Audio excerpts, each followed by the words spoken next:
et messieurs, chers amis, je suis Robert Calcagno, le directeur général de l'Institut océanographique, et je suis particulièrement heureux ce soir de vous accueillir pour ces premières rencontres, débats de l'Institut océanographique sur des questions liées à l'actualité politique des océans et qui nous semblent particulièrement importants. Je suis aujourd'hui particulièrement heureux d'accueillir pour ces premières rencontres débats les défis de l'océan.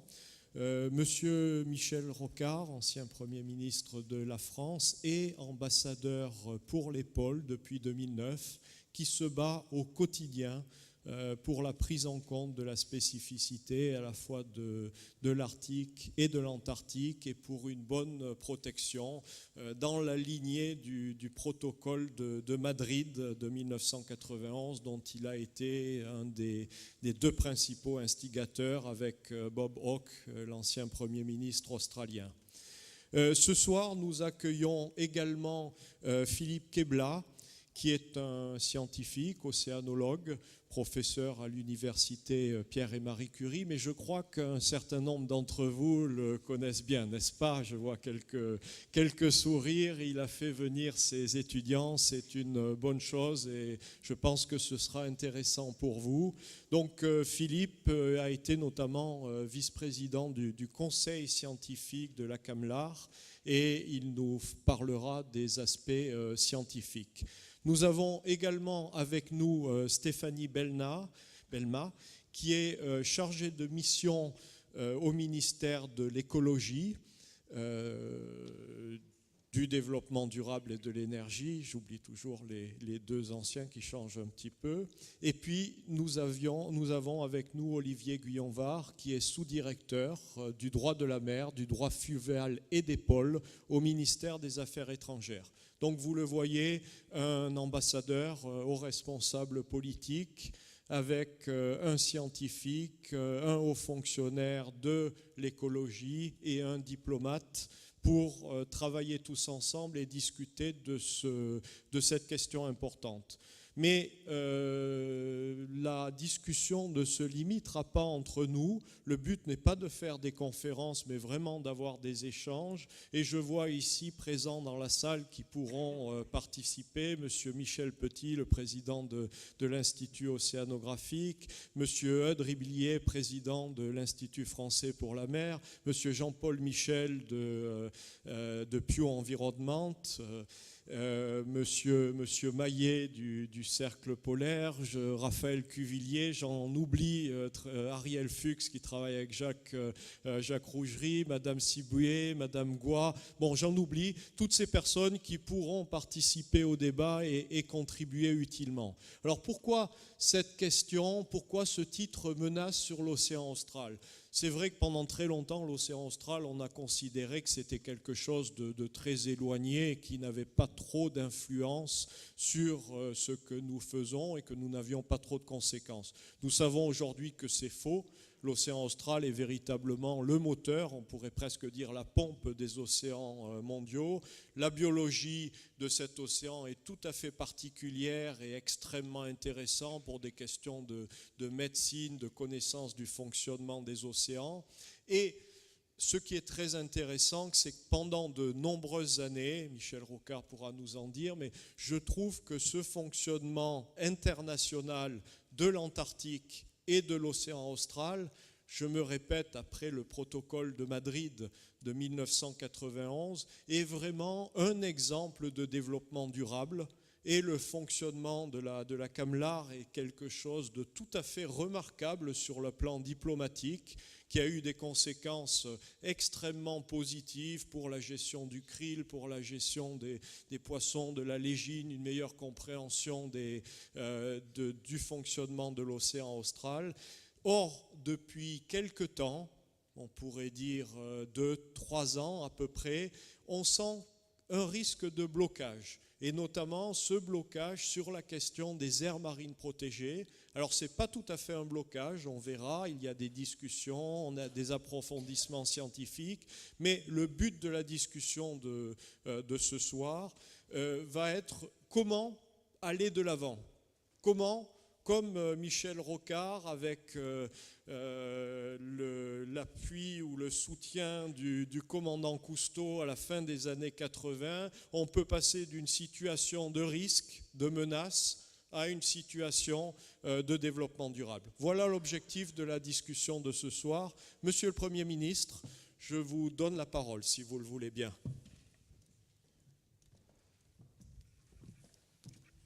C'est un peu dangereux de me faire commencer. Je suis bien content de la compagnie. Vous entendez ? Oui. Donc ça marche. Mais oui, ça a l'air de marcher. Et alors, pour faire vite, commençons quand même par pousser un hymne en l'honneur de l'Antarctique. C'est le seul morceau des terres émergées que le monde gère ensemble en quasi-coopérative. C'est unique. Et le cadre juridique n'est pas un seul traité, c'est un système dans lequel il y a un traité. C'est 3 protocoles d'application. Et derrière 3 de ces entités, des réunions annuelles permettent de vérifier le détail et de travailler. On ne peut pas ne pas rappeler que c'est miraculeux. C'est sans exemple. Alors vous avez dit un exemple, c'est un peu le seul.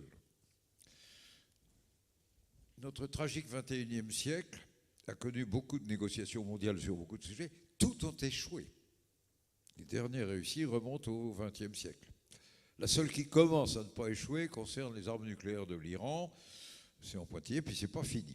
Tout le reste avait échoué sur l'arme nucléaire et son éradication annoncée par Obama et Medvedev ensemble, et tous les deux se faisant bouffer par leurs états-majors civils et militaires. Sur le climat, je ne vous rappelle pas le drame de Copenhague et les 4 conférences échouées suivantes. Nous n'avons pas non plus réussi à mettre de l'ordre dans l'organisation financière et bancaire de la planète, où des menaces terribles continuent. Enfin, j'en passe et des meilleurs.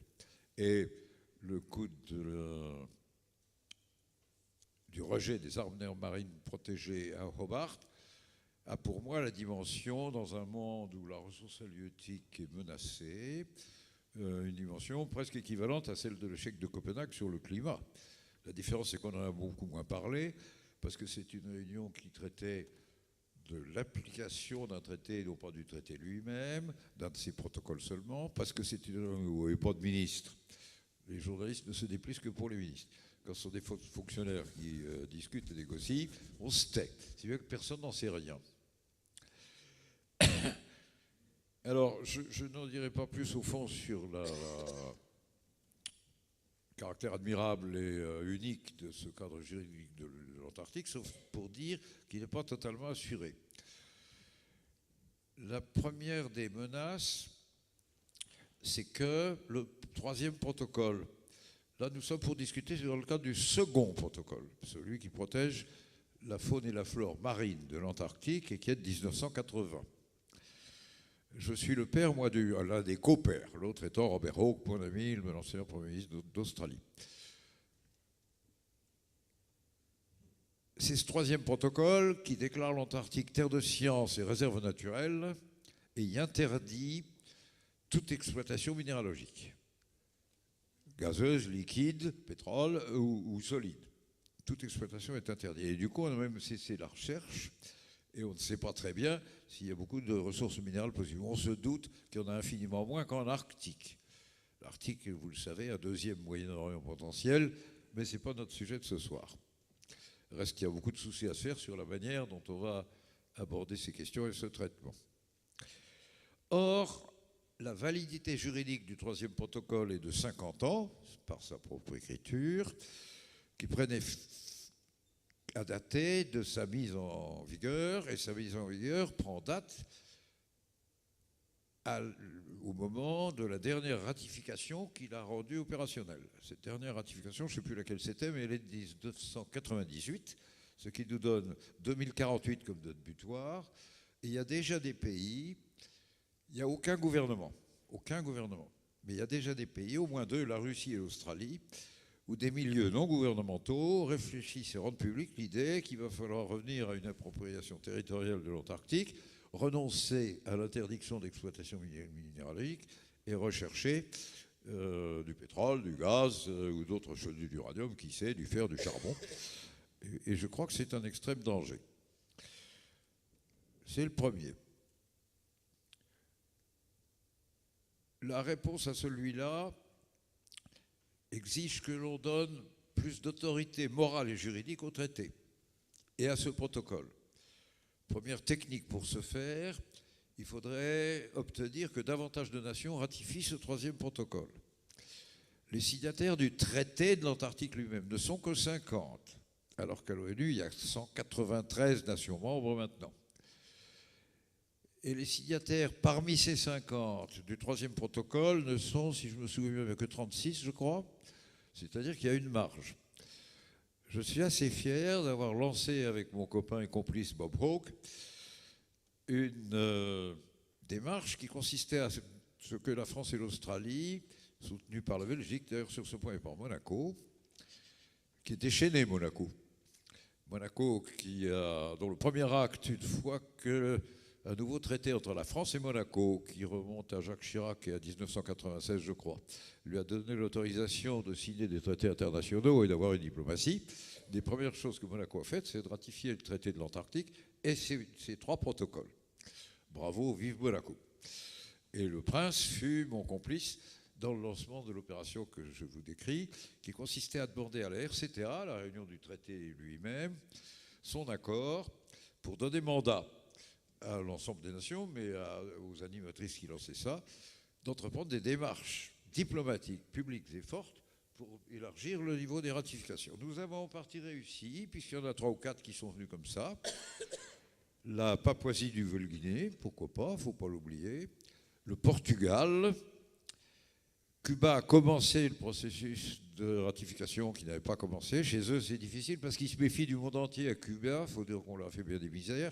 Et du coup, les conditions juridiques d'examen des protocoles qui leur arrivent sont extrêmement strictes. Donc il leur faut du temps. Il doit y en avoir... Et la Malaisie est venue aussi par ce canal. Ce travail n'est pas fini. C'est le premier aspect. Il faut un soutien d'opinion publique à continuer à chercher de nouvelles ratifications. Premier aspect. Mais deuxième aspect, je voulais glisser au passage, il n'y a que sur 193 nations membres des Nations Unies que 50 signataires du traité de l'Antarctique. Pourquoi il n'y en a pas plus? L'Antarctique est un bien public universel. Son rôle de thermostat de la planète, d'une certaine manière, aucun géographe ne pardonnera une formule aussi caricaturale et approximative, mais on peut dire un peu ça tout de même, mérite que d'autres s'y intéressent. Et puis il y a d'autres nations qui ont intérêt à ce que la pêche ne soit pas dévastatrice, à ce qu'on ne pollue pas trop l'environnement, etc. Et donc, je pose la question de savoir s'il pourrait naître ici ou là un accord pour chercher à faire ratifier le traité par davantage de nations, et plus il y a de ratificateurs, plus il y a des chances qu'il y ait des ratificateurs qui restent fidèles à l'idée d'y proscrire toute exploitation minéralogique. Car ce danger n'est pas nul. C'est la première chose.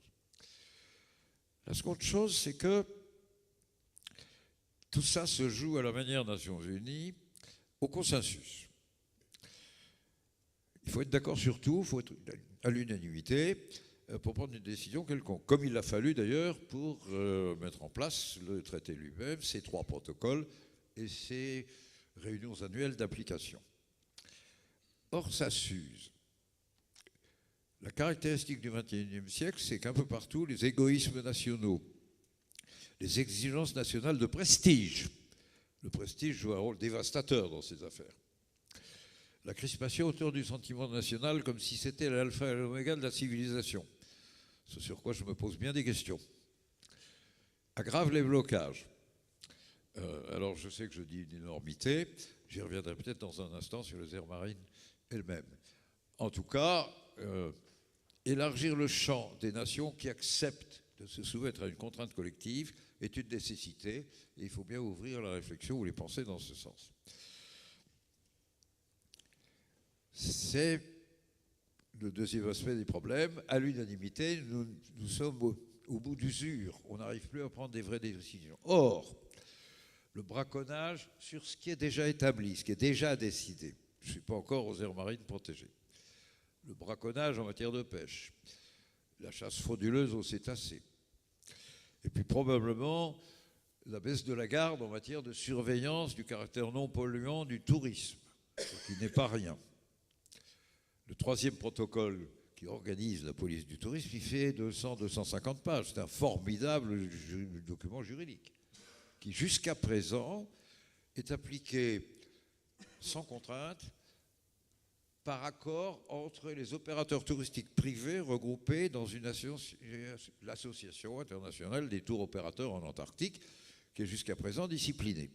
Je crains beaucoup la montée de la concurrence avec des navigateurs et des compagnies beaucoup moins strictes et beaucoup moins scrupuleuses. Or, ni pour la lutte contre le braconnage en matière de pêche ou contre des modes de pêche proscrits, ni pour la police écologique du tourisme, il y a de forces opérationnelles pour ce faire.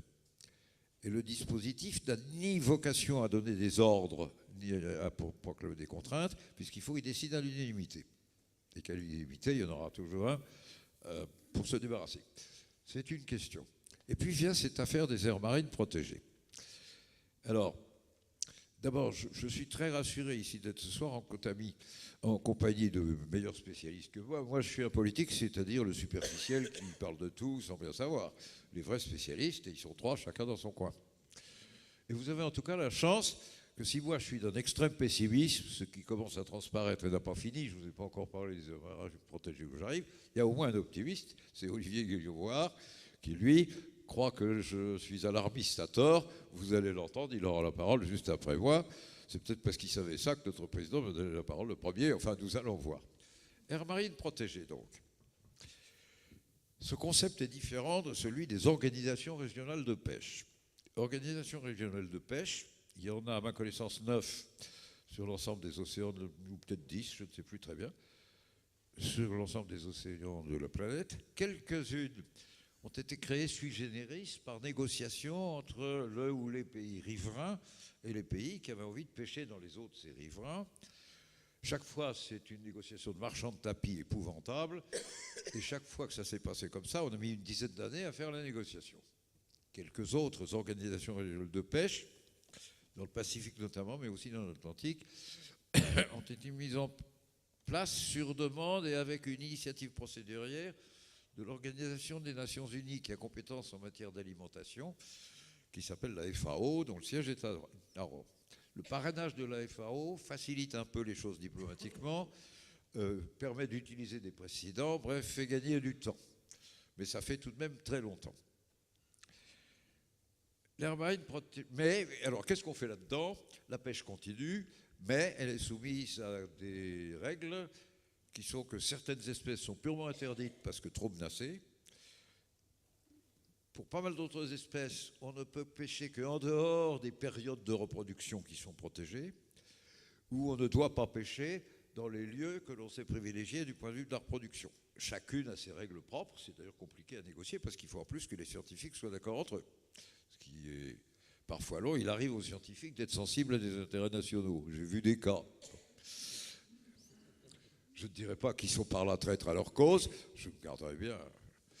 L'offensive à l'université, vous vous rendez compte, je ne peux pas me permettre quand même. Mais il y a un petit doute, enfin c'est difficile. Mais c'est un concept qui ne comporte pas la dimension de la recherche. Ce concept des organisations régionales de pêche, il est purement lié à la préservation de la ressource dans le cadre de l'activité permanente de pêche que l'on cherche à contingenter en quantité et en nature et en qualité d'espèces. Aires marines protégées, les organisations régionales de pêche en général, elles sont immenses, elles font 2, 3, 4, 5 fois la surface de la France. Le concept d'aires marines protégées est assez différent parce que lui intègre en priorité le concept de recherche. Il intègre aussi le concept de protection de la pêche, mais avec une plus grande intensité. Il s'agit à la fois de protéger vraiment dans des zones un peu plus petites, mais d'approfondir la recherche, la connaissance que l'on en a.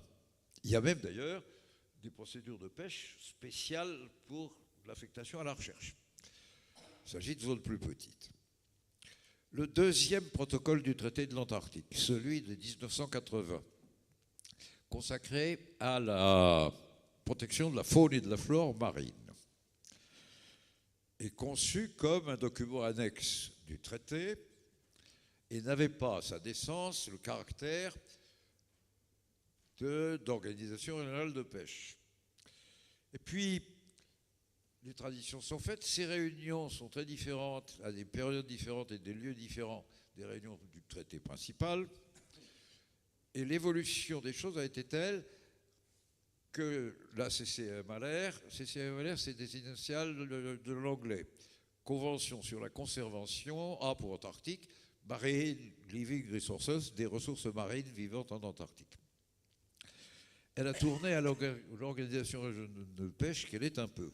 Mais sa vocation et l'écriture de protocole lui donnent mission, d'abord y compris de couvrir le champ de la recherche, qui n'est pas celui d'une organisation régionale de pêche traditionnelle, et aussi d'aller plus loin dans la protection pour assurer de meilleures conditions de reproduction, etc., etc. Ça fait quelques années, 5 ou 6 je crois, les spécialistes vous le diront très exactement, l'encyclopédie est là, aux rencontres annuelles du CCMLR qui par tradition, elles se refont toujours à Hobart en Tasmanie, c'est-à-dire en Australie. Alors que les réunions du traité principal tournent dans les capitales qui ont la présidence tournante. Nous sommes sous présidence belge en ce moment, c'est le Brésil qui va reprendre, non, c'est le Canada qui va reprendre. Après la présidence belge, il y avait une présidence, avant la présidence belge, il y avait une présidence australienne, et celle sous laquelle j'ai commencé mes fonctions d'ambassadeur était brésilienne. Donc on a tourné. Pour le CCMLR, deuxième protocole, c'est toujours à Hobart. Mais ça fait 5 ou 6 ans qu'à Hobart, on discutait d'aires marines protégées, conseil plus exigeant, plus approfondi sur le plan scientifique. Il y avait un accord de principe là-dessus. Cet accord de principe a conduit diverses délégations nationales à aller jusqu'à proposer des aires marines protégées définies, avec chacune un objet et un territoire défini. L'un de mes regrets, c'est qu'on n'ait pas vu venir la catastrophe et donc qu'on n'ait pas poussé le travail diplomatique jusqu'à arriver à une proposition conjointe négociée lentement en avant. Il aurait probablement fallu des années pour qu'il n'y ait qu'une proposition. Toujours est-il qu'en 2012, à Hobart, on arrive avec 3 propositions. L'une est L'une est franco-australienne.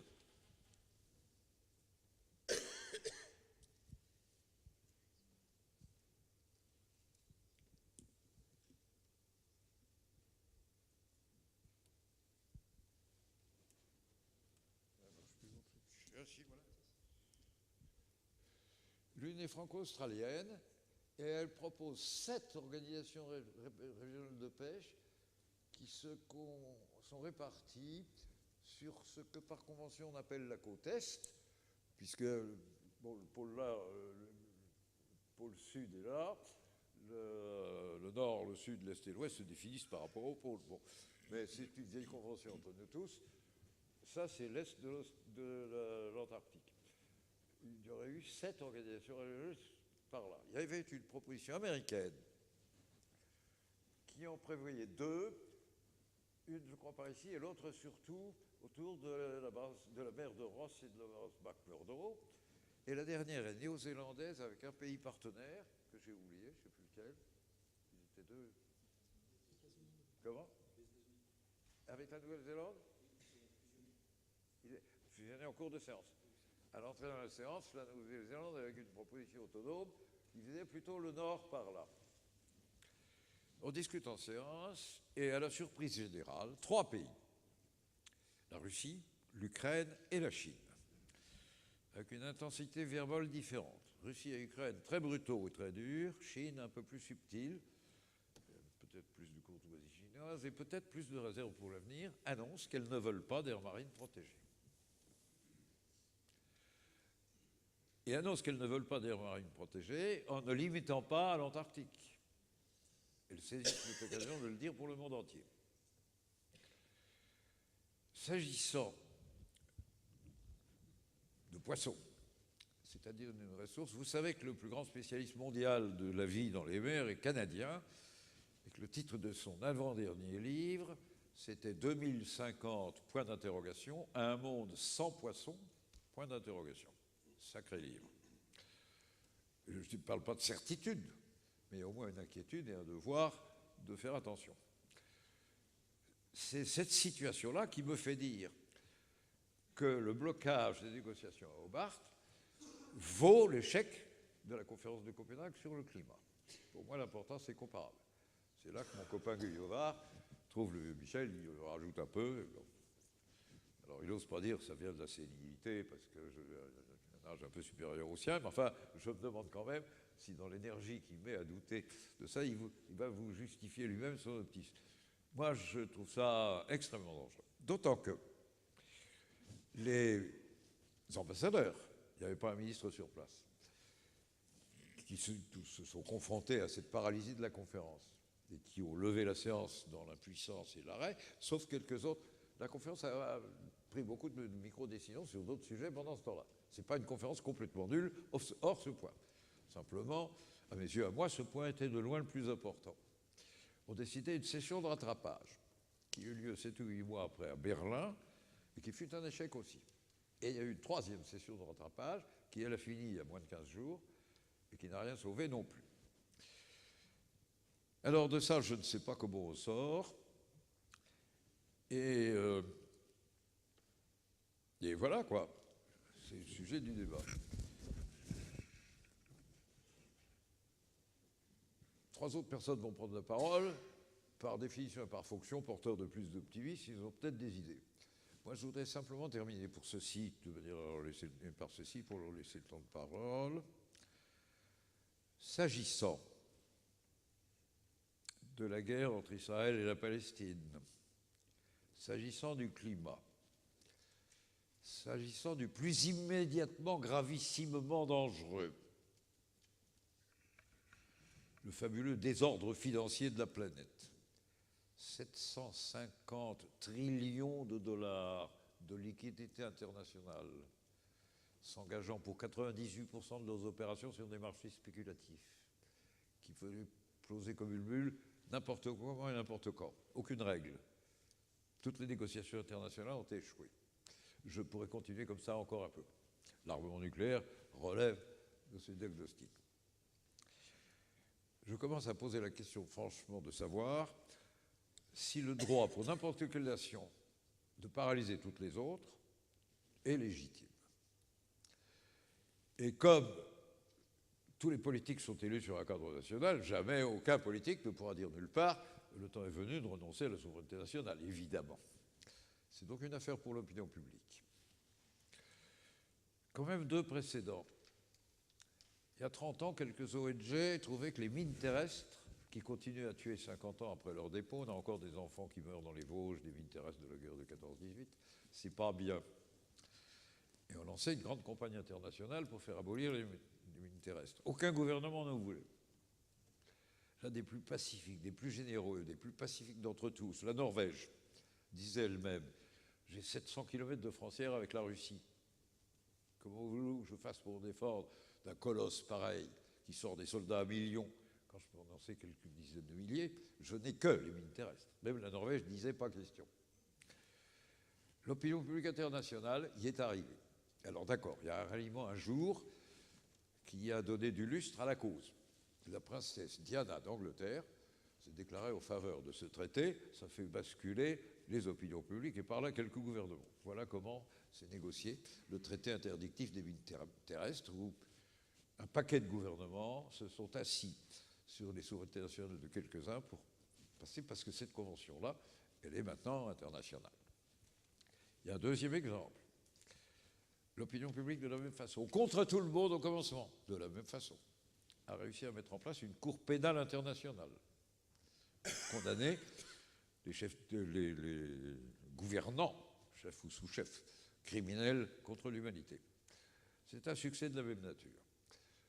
Moi, j'en suis arrivé sur des problèmes comme celui-là à la conclusion qu'il appartient maintenant aux universitaires, aux chercheurs, aux savants, aux sachants de saisir les opinions publiques y compris sur le point de savoir si c'est un droit effectif de toute nation d'empêcher les autres de servir la protection de l'intérêt général et des biens publics mondiaux. La clé de réflexion est peut-être le concept de biens publics mondiaux. Je plaide pour ma part à ce que tout ce qu'il y a de gens qui pensent, les universités d'abord, travaillent sur ce concept, sa délimitation, les conditions de son respect, la liste des biens qu'on y inscrirait, les conditions de respect. Et si on définit une liste des biens publics mondiaux, comment les défendre? C'est là qu'il faudrait engager tout un travail diplomatique. Ce n'est qu'un commencement, mais les gens qui ont commencé contre le Minterest, ils savaient bien qu'il y en aurait pour 20 ans, ils ont fini par gagner. Il faut bien commencer un jour. Je vous proposerai, moi, dans les conclusions d'une délibération pareille, de donner au problème des aires marines protégées cette dimension-là, parce que, pessimiste que je suis, j'attends le démenti. Je serais enthousiaste à pouvoir croire au démenti, d'ailleurs, en plus. Mon cher Olivier, tout ça n'empêche pas l'amitié entre nous, ni même la confiance. J'aimerais bien. Mais comme je n'y crois pas, je ne crois pas que le dispositif génial du système du traité de l'Antarctique permette d'espérer arriver à une solution. Mais j'attends avec enthousiasme et espoir le démenti.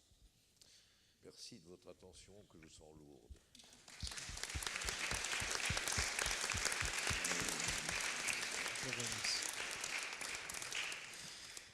Merci, Monsieur le Premier ministre. Je crois que pour cette première rencontre débat, nous avons eu une introduction en fanfare. Qui mieux que Michel Rocard, je ne sais pas, peut-être Robert Roch, mais ils se tiennent tous les deux, pourraient nous parler de cette diplomatie de l'Antarctique et placer ça dans un cadre général, allant en conclusion donc jusqu'à ouvrir un peu la réflexion sur la gouvernance internationale et multilatérale qui se fait effectivement par consensus, notamment à l'ONU. Mais Michel Rocard est un pessimiste, mais c'est un pessimiste qui ne baisse pas les bras. J'ai eu la chance de pouvoir discuter avec lui. Il fourmille encore d'idées parce que l'opinion publique, la question de sécurité, parce que ces questions-là sont vraiment des questions de sécurité. Et à ce moment-là, on passe dans un autre système de gouvernance. Donc il y a des voies.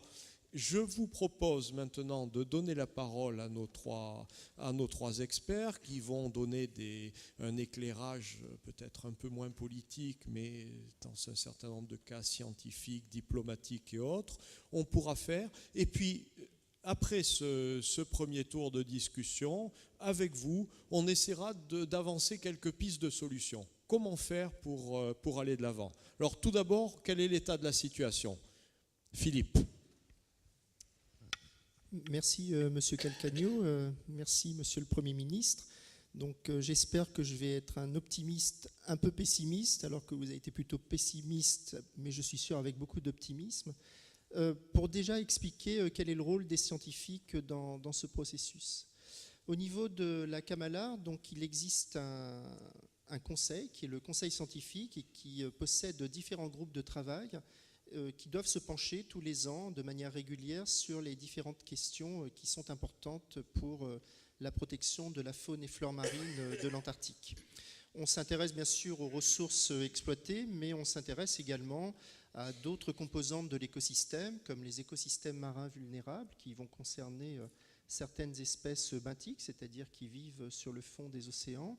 Et on va également regarder quelles sont les conséquences sur les populations d'oiseaux qui risquent d'être impactées par les activités de la pêche. Au sujet des aires marines protégées, c'est une discussion qui a commencé en 2005 au niveau des groupes de travail du Conseil scientifique. Et au niveau de ce Conseil scientifique, il avait été décidé, puis la Commission avait entériné qu'en 2012, on devait présenter un système représentatif d'aires marines protégées sur l'océan austral. Alors, qu'est-ce que ça veut dire, système représentatif? C'est-à-dire qu'il fallait déclarer un certain nombre de zones, un certain nombre d'écosystèmes, protéger un certain pourcentage de ces écosystèmes pour pouvoir les protéger de manière durable, et ceci basé sur des connaissances scientifiques. D'ailleurs, dans la Convention, on dit les meilleures connaissances scientifiques disponibles. C'est peut-être un terme sur lequel il faudra qu'on discute par la suite. Sur cette carte que vous voyez là, c'est une émanation d'un groupe de travail qui a eu lieu à Brest, à l'Institut polaire, à l'IPEV, qui est un groupe de travail donc, de la Kamalar. On avait donc colorié ces différentes zones de l'océan austral pour afficher des ordres de priorité. Monsieur le Premier ministre a bien indiqué tout à l'heure, donc nous allons parler de la proposition australienne, française et de l'Union européenne sur l'Est antarctique, qui est colorée en bleu. Et il y avait 2 propositions à l'origine, une américaine et l'autre néo-zélandaise sur la mer de Ross, c'est-à-dire au sud, enfin en bas plutôt de la carte, hein, puisque tout est au sud, qui est colorée ici en violette. Mais il faut savoir que dans d'autres régions, nous travaillons déjà, plusieurs pays, sur de futurs projets d'aires marines protégées. C'est le cas des pays sud-américains, plus des États-Unis et d'autres volontaires sur la péninsule. C'est le cas de l'Allemagne qui va commencer ses groupes de travail avec la Russie et d'autres collaborateurs sur la mer de Weddell. Et puis c'est le cas également de l'Afrique du Sud, de la France et d'autres pays où nous avons regardé qu'est-ce que nous pourrions faire à l'avenir dans la zone de Crozet-Delcano ou dans la zone des îles Kerguelen, sachant que l'Australie, par exemple, a une aire marine protégée. En dehors de ces aires marines protégées de la Kamalar, il faut savoir qu'il existe d'autres systèmes de protection, et notamment en dehors de la zone du traité de l'Antarctique, qui est limitée par 60 degrés sud. Eh bien, au nord, vous avez donc des zones économiques de différents pays. Et dans ces zones économiques, souvent, ces pays ont déclaré des réserves marines ou des réserves naturelles qui comprennent à la fois une composante marine et terrestre. C'est le cas du Royaume-Uni sur la Géorgie du Sud. C'est le cas au niveau des terres australes et antarctiques françaises sur la zone de Crozet-Kerguelen. L'Afrique du Sud vient, après 4 ou 5 années de négociations difficiles, de déclarer une aire marine protégée importante dans cette zone économique. Et l'Australie l'avait déjà fait depuis un moment sur la zone économique de Heard et McDonald. Et puis vous voyez, il y a un petit carré bleu en plein milieu de tout ça, entouré d'une ligne rouge. C'est la première aire marine protégée véritablement de la Kamalar. C'est l'aire marine protégée des Orcades du Sud qui a été déclarée en 2009. Alors c'était même presque une surprise que ça ait marché aussi, j'allais dire presque aussi facilement à l'époque. Et peut-être parce que ça a été si facile, peut-être c'est pour ça que maintenant c'est si difficile aussi pour nous d'arriver à justifier scientifiquement nos travaux. Alors sur la diapo suivante, en fait, je vais vous parler un peu plus de la proposition australienne-française avec l'Union européenne. Pour vous parler de l'Est antarctique, parce qu'il est évident qu'on va parler de certains secteurs. La péninsule antarctique, ça va parler à l'opinion publique. La mer de Ross, on en entend beaucoup parler, on se l'imagine, on voit les espèces, on voit ce qui se passe dans l'écosystème. L'Est antarctique est beaucoup moins médiatique. Et au niveau de l'Est antarctique, ce que l'on veut montrer par ce réseau représentatif d'aires marines protégées, bien vous voyez ces différentes taches de couleurs vous indiquent différentes régions avec des topographies variées, avec des systèmes de canyons profonds extrêmement intéressants. Et au niveau de ces régions, on essaye de protéger ces différents secteurs parce qu'elles ont chacune une particularité. Il n'y a pas besoin d'être spécialiste, regardez les différentes couleurs et vous voyez bien que dans certaines d'entre elles, on va avoir par exemple dans celle qui est la plus à gauche, une montagne sous-marine qui est représentée ici en vert, et quand on va regarder un peu plus vers la droite, eh bien on va voir des zones qui sont plus dans des couleurs marron ou jaune avec du violet qui correspond à la zone du talus, on pourrait en parler plus longuement. Regardons la zone à droite, puisqu'on a un petit peu de fierté, puisqu'on travaille depuis 2008 avec l'Australie, le Japon et d'autres pays. C'est grâce au Census of Antarctic Marine Life, on a pu avoir 3 navires de recherche sur cette zone, qui est la mer de Dumont-d'Urville, où se trouve la base française de Dumont-d'Urville. Mais c'est aussi un endroit historique, puisque Mawson, l'explorateur australien, avait sa base scientifique. Donc il y a énormément d'importance dans cette zone. Et dans cette zone-là, suite à ces campagnes du Census of Antarctic Marine Life, on a pu découvrir 2 écosystèmes marins vulnérables. Ce sont les 2 photos que vous voyez de projetées avec des coraux froids profonds. Si maintenant on passe à la diapositive suivante, eh bien, ce que l'on observe sur le fond, eh bien, on voit aussi qu'on observe une mosaïque d'écosystèmes au niveau des masses d'eau. Et très clairement, du nord au sud, on a des eaux plus chaudes vers des eaux beaucoup plus froides. Et quand on arrive le long du continent, eh bien on voit qu'il y a des choses très très contrastées. Regardez, entre l'ouest et l'est, vous voyez que les couleurs ne sont pas du tout les mêmes. C'est parce qu'on n'a pas les mêmes conditions de glace, on n'a pas les mêmes conditions de fond, on n'a pas les mêmes conditions de production du phytoplancton, donc du zooplancton. Et cela va avoir des conséquences sur les poissons et sur les mammifères supérieurs. On peut passer à la diapo suivante. Eh bien, l'Antarctique est important également parce que les espèces que nous y trouvons eh bien, ont une histoire évolutive particulière. En français, on appelle ça, par exemple, pour les poissons, une bouffée d'espèces, species flock en anglais. Ça veut dire qu'elles ont ici, pour ces poissons, une origine commune. Ils ont même une origine de milieu tempéré. Et progressivement, avec le refroidissement de l'océan austral, ces poissons se sont adaptés à des environnements différents. Ils ont acquis des compétences pour lutter contre les conditions extrêmes. Ils ont acquis, par exemple, des antigels pour éviter d'être congelés avec l'eau de mer à la limite de température de congélation de l'eau de mer. Et ici, sur cette coupe, quand on va de la gauche vers la droite, en fait, en fonction de la profondeur, à gauche, on est à la côte, on descend en profondeur jusqu'à peu près 500 000 mètres de profondeur, on est toujours près de la côte, c'est les anciennes vallées glaciaires. Ensuite, on remonte sur le plateau, et ensuite, complètement à droite, on redescend vers la zone du large. Eh bien, vous voyez avec ces différentes couleurs qu'il y a différents types d'écosystèmes, une succession d'écosystèmes, et à chaque fois, on vous a mis quelques images représentatives de ces poissons hautement spécialisés qui vont vivre dans ces différents types de milieux. Donc, on va rechercher à comprendre comment la mosaïque de paysages de l'écosystème du fond va influencer la diversité en espèces. Et c'est un concept qui est certainement très très compliqué pour nous scientifiques à faire passer pour qu'on arrive à prendre une réglementation par la suite. Sur la diapo suivante, pour aller un peu plus vite, bien évidemment, les poissons, le plancton, les conditions océanographiques sont importantes, mais c'est vrai qu'on a de la chance en Antarctique d'avoir aussi des espèces charismatiques, et cela peut beaucoup aider dans certains cas, et notamment les éléphants de mer qui sont suivis par exemple en France par le laboratoire de Chizé et par l'Océan à l'université Pierre et Marie Curie. Eh bien, les suivis de ces éléphants de mer qui proviennent des îles Kerguelen ou Crozet, et puis les Australiens pour les éléphants de mer qui viennent des îles Macquarie, eh bien, on voit par exemple qu'en hiver, ce sont les zones rouges, eh bien, on voit qu'en hiver, ils vont se concentrer dans certains de ces secteurs, et ces secteurs qui sont entourés par des grands carrés, eh bien, ce sont les futures aires marines protégées que nous souhaitons proposer.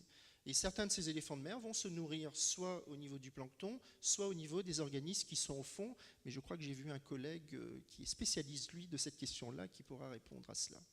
Si nous passons à la diapo suivante, évidemment, on peut bien sûr utiliser les espèces les plus emblématiques de l'océan austral, c'est-à-dire les oiseaux et particulièrement les manchots. Et le long de cette côte, on va avoir des manchots adélie, donc des petits manchots, leurs colonies sont indiquées par des points jaunes, les colonies connues. Et puis on va avoir les manchots empereurs, et là nous avons des colonies qui sont indiquées par des points rouges. Sur la mer de Dumont-d'Urville, celle la plus à droite, on a la colonie de la base de Dumont-d'Urville, qui est connue depuis longtemps, qui est suivie depuis plusieurs dizaines d'années par les laboratoires français, dont celui de Chizé, le laboratoire de Strasbourg. Mais récemment, il n'y a pas si longtemps que ça, on a découvert la présence et on a confirmé la présence d'une autre colonie de manchots empereurs. Il reste énormément de choses à voir. Et sur les colonies d'études, eh bien, vous avez ces espèces d'éventails. C'est une manière de représenter la distribution en mer de ces animaux pendant l'été qui vont nourrir les poussins à différentes périodes. Et on va utiliser cette distribution en mer pour délimiter ces aires marines protégées. Vous voyez que nos carrés correspondent un petit peu à ça.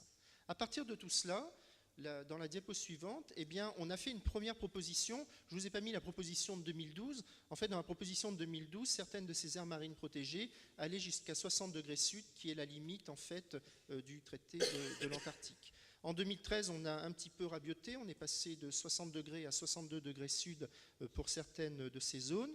On proposait 7 zones, 4 en bleu qui sont des zones de référence scientifique, et 3 qui sont des zones à protection uniquement du benthos, c'est-à-dire des organismes du fond.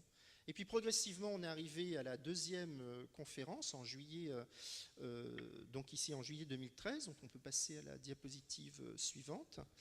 Et donc cette année, en octobre 2013, on a compris qu'il était trop compliqué pour l'ensemble des membres d'accepter l'ensemble de ce projet. Et donc, on a proposé de manière judicieuse une proposition en deux phases d'acceptation. Une première phase pour les zones de référence en bleu, ainsi que la zone qui est complètement à l'ouest, donc qui est indiquée en orange, la fameuse montagne sous-marine. Et puis, en pointillé, ce serait la deuxième phase, donc où on avait ces 3 autres aires marines protégées sur lesquelles on nous demandait beaucoup plus d'informations. Ça, c'était au début de la réunion en octobre. À la fin de la réunion en octobre, donc la diapositive suivante, vous voyez qu'on a modifié encore les contours de ces zones pour correspondre un peu plus aux critiques, pour répondre un peu plus aux critiques qu'on nous faisait sur les délimitations scientifiques de ces zones. Et on est arrivé à cette proposition-là qui n'a pas été acceptée. Donc on pourra discuter après des raisons de cette non-acceptation. Merci beaucoup Philippe. Je crois que là on a un point objectif, vous pouvez l'applaudir. On se rend compte qu'est-ce que sont ces aires marines protégées orientales de l'Est de l'Antarctique. Stéphanie Belma, comment ça s'est passé à Hobart? Merci. Bonsoir. Je vais aborder 2 points principalement. En fait, je voudrais souligner en quoi ces négociations à Hobart, à Bremerhaven, en fait, soulignent l'unicité de cette organisation qu'est la CAMLAR et pourquoi ces négociations sont particulièrement révélatrices en fait de la capacité d'une organisation régionale de mettre en œuvre les objectifs globaux de protection du milieu marin qu'a fixé la communauté internationale, tous les États à de nombreuses reprises et encore récemment dans le cadre de la Convention sur la diversité biologique et à Rio+20 il y a 1 an. Donc en fait, la CAMLAR, comme l'a rappelé Monsieur le Premier ministre, c'est vraiment un laboratoire en fait au niveau de l'océan austral de la capacité de quelques États, 25 États qui représentent quand même 6 continents, de coopérer et de mettre en œuvre ces objectifs de protection des océans. Alors si la CAMLAR a pendant une vingtaine d'années principalement utilisé en fait sa compétence de gestion des pêches. Depuis 10 ans, elle utilise véritablement la totalité de son mandat et s'est lancée dans cette démarche de création des aires marines protégées. Donc on le voit aujourd'hui dans cette carte, c'est l'état des aires marines protégées au niveau mondial. L'objectif actuel est de 10% en 2020. Il a été fixé à Nagoya en 2010, confirmé par Rio+1, et on en est aujourd'hui à peine 1,5%, 2%. D'où l'importance des organisations régionales pour contribuer à ce réseau. Alors la CAMLAR, pourquoi est-ce véritablement important et pourquoi peut-elle, mieux que toute autre organisation régionale peut-être relever ce défi et contribuer à cet objectif? C'est parce qu'en fait, c'est une organisation qui a une double compétence. Comme cela a été dit déjà, elle a à la fois la compétence de réglementer la pêche, mais elle a également la compétence de protéger l'environnement. Ça, c'est dans son texte fondateur. Protéger les écosystèmes marins et assurer une gestion durable de la ressource halieutique. Et ça, c'est une situation véritablement unique au niveau international, puisque vous le voyez sur cette carte. On a là une représentation des organisations régionales de protection du milieu marin. Donc, comme vous le voyez, elles ne couvrent pas tous les océans. Elles couvrent d'ailleurs pour la plupart uniquement des zones sous juridiction, donc c'est toutes les couleurs que vous voyez qui longent les continents, donc qui vont jusqu'à 200 000 marins, et seules 4 organisations en Atlantique Nord-Est, dans le Pacifique Sud, en Méditerranée et donc dans l'océan austral, en bleu foncé, couvrent en fait à la fois les zones sous juridiction mais également la haute mer. Donc ces organisations ont vraiment un atout majeur et la CAMLAR en particulier. Donc, comme on le voit dans la diapositive suivante, là on a une carte avec les organisations régionales de pêche. Donc ce sont les organisations qui ont la compétence pour réglementer les activités de pêche et pour assurer une gestion durable des stocks. Donc on le voit, elles ne se superposent pas forcément aux organisations de protection du milieu marin, sauf pour l'océan austral, où là on a une organisation unique, la CAMLAR, qu'on retrouve sur les 2 diapos. Donc là c'est véritablement un atout majeur pour la CAMLAR, pour contribuer à cet objectif de protéger les océans et de contribuer au réseau de 10% d'aires marines protégées d'ici à 2020. Alors, quel est le deuxième atout de la Camelard? Comme je l'ai évoqué, c'est également de couvrir la haute mer. Parce que la haute mer, c'est plus de 60% des océans. Donc, si on veut arriver à une protection effective de la biodiversité marine, on ne pourra s'affranchir de créer des aires marines protégées en haute mer. Voilà, donc ce rapide point pour vous montrer que la Camelard a véritablement les outils pour contribuer à la protection des océans, et donc elle a des défis majeurs à relever. Alors le processus dans lequel elle s'est engagée, je ne vais pas y revenir, cela a déjà été bien développé. Je pourrais détailler, nous pourrons détailler un peu plus tard la proposition également de la maire de Rosse, puisqu'elle contribue grandement aujourd'hui au débat sur les aires marines protégées dans la Camelard. Ce que je voudrais faire pour terminer cette intervention préliminaire, c'est de souligner en fait en quoi les débats au sein de la Camelard sont véritablement complexes et sont révélateurs finalement de la complexité et des enjeux pour créer des aires marines protégées ailleurs dans le monde. Alors, la difficulté, c'est qu'il s'agit ici, dans le cadre de la Camelard, d'espaces au-delà des juridictions, donc de haute mer. Et donc là, on a tout un tas de questions à la fois juridiques, de biens communs, de patrimoine mondial, en fait, qu'on retrouve dans les négociations et qui rendent ces négociations extrêmement difficiles. Il y a aussi le fait qu'on parle ici de l'Antarctique et que l'Antarctique, le traité sur l'Antarctique, comme l'a rappelé Monsieur le Premier ministre, ses fondamentaux, c'est véritablement une volonté de coopérer, de dédier un territoire à la science et à la protection de l'environnement. Et pour cela, les États ont accepté de renoncer à leurs prétentions territoriales. Donc, ces aires marines protégées qui visent finalement à fermer d'un certain point de vue, certains espaces peuvent être interprétés, on le verra, par certains États comme finalement un moyen déguisé de finalement se réapproprier ou réglementer de façon assez draconienne des espaces importants de l'Antarctique.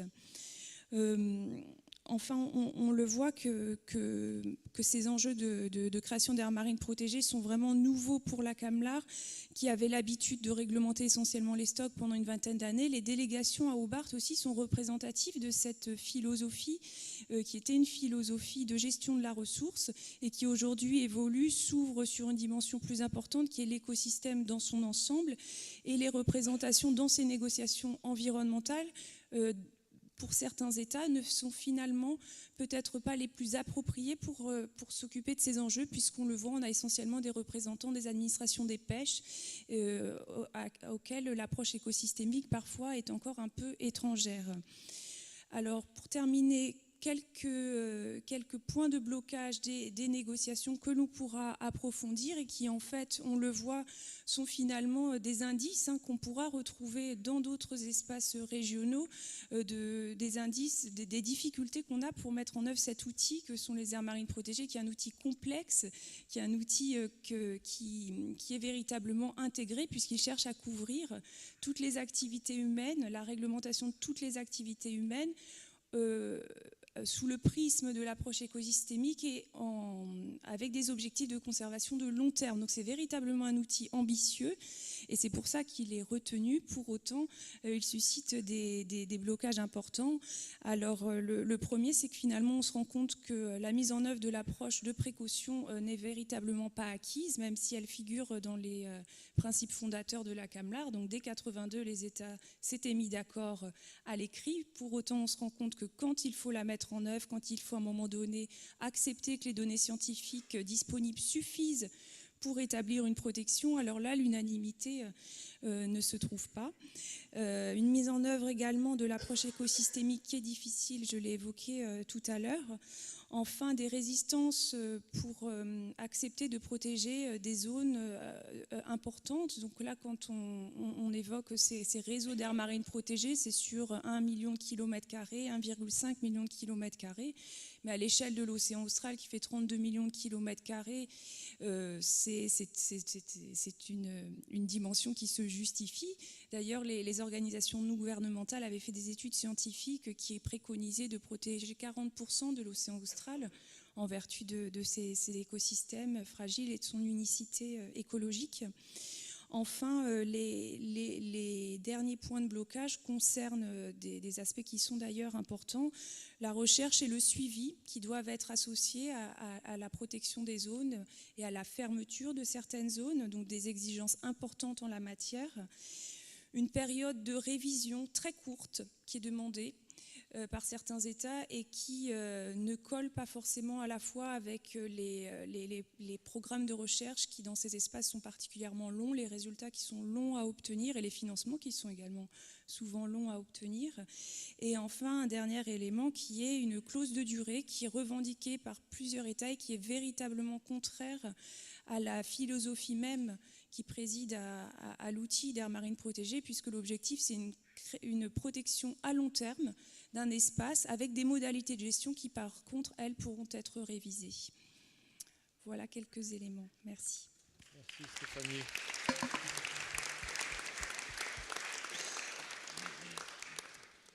Écoutez, une description rapide et très complète qui montre les spécificités de la Camelard avec vraiment beaucoup de points positifs, à la fois organisation de pêche et organisation de protection du milieu marin, à la fois valable en zone littorale mais aussi en haute mer. Donc quelque chose qui est à la fois très porteur mais qui est effectivement aujourd'hui menacé par pas mal de blocages. Donc il faut à la fois travailler là-dessus et puis tout au long de la présentation de Stéphanie, je voyais aussi moi un autre chantier qui se profile et sur lequel je sais qu'elle travaille, qui est, vous savez que Rio+20 a chargé le secrétariat général des Nations Unies de travailler sur une, on pourrait dire, amélioration de la Convention de Montego Bay sur le droit de la mer et en particulier sur la gouvernance de la haute mer. Donc je vois en particulier Pew qui se donne pour mission de créer des grandes aires marines protégées et notamment en haute mer. Et tous ces travaux se mènent un petit peu simultanément. L'objectif c'est fin août 2015 pour que un protocole d'application de la Convention de Montego Bay soit discuté. On verra si on y arrive ou si Michel Rocard a raison. Mais qu'en pense Olivier Guillonvard? Michel. Juste avant Olivier Guillonvard, permettez-moi de m'excuser. C'est la période de Thanksgiving Day aux États-Unis. Ça me vaut ce soir une obligation diplomatique et professionnelle à laquelle je ne peux pas me soustraire. Je vais me sauver en douce, sans faire de bruit, pendant qu'Olivier parle. Bonne chance, Olivier. Mais merci d'être venu. Je crois qu'on peut quand même vous applaudir pour tout ce que vous avez fait pour l'Antarctique.